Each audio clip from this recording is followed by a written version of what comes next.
and as you can see on the screen, and we are saying this course represents the second level of financial accounting courses for the BSc degree in accounting.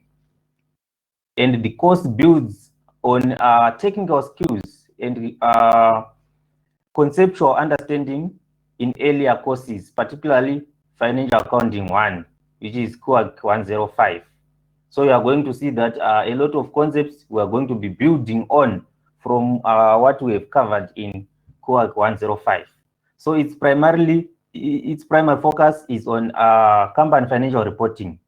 However, there is also coverage of the international accounting environment. So we are going to cover a lot of international accounting standards, some which we have already covered in COAC 105, like IS1.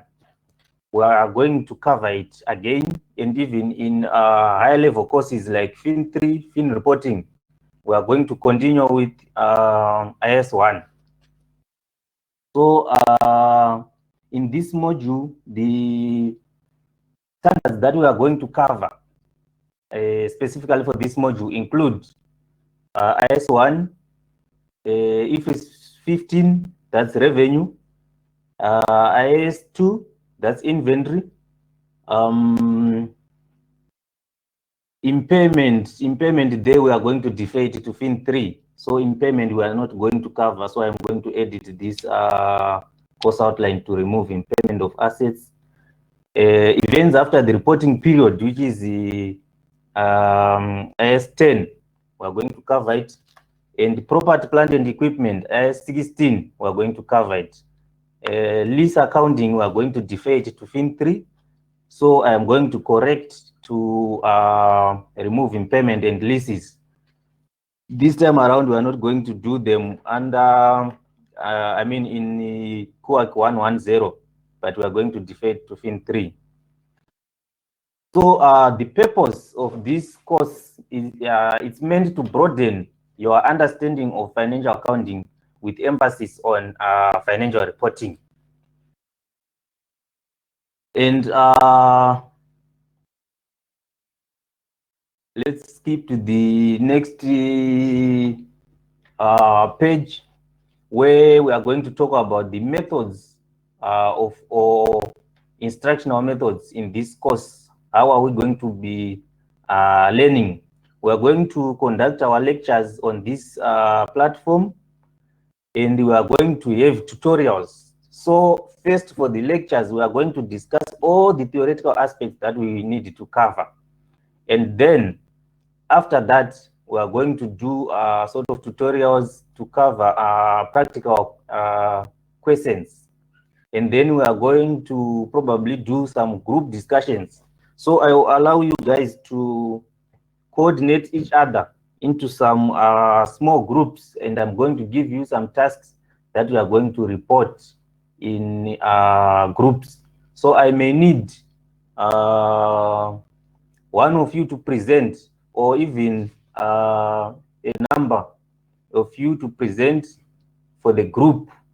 You can actually give you the rights to present, and one may present, the other may chip in as we go. So we are going to have some role play and presentations. And in terms of methods of assessment, we are going to have individual assignments. And this time around, we are going to have it on the BigBlueButton on this platform. And then we are going to have an individual test. And this test I'm going to give you in form of a quiz. And then the group assignment, as I have said, that you are going to have some group presentations. So this will be your group assignment. And then the total for the coursework will be 30%. And the final exam will contribute 70% as usual. And this applies almost in every course. Sorry. And then there might be need for you to evaluate the course, and this will be coordinated by the secretariat of the school. So this will be not my duty, but the duty for the school administrators. And then I am going to go straight to the areas that we are going to cover. So first, we need to look at IFRS 1, which is the first-time adoption of International Financial Reporting Standards. Under that, we are going to look at the objectives of the standard, the overview, and then the financial statements reconciliation, that's technical issues to do with IFRS 1.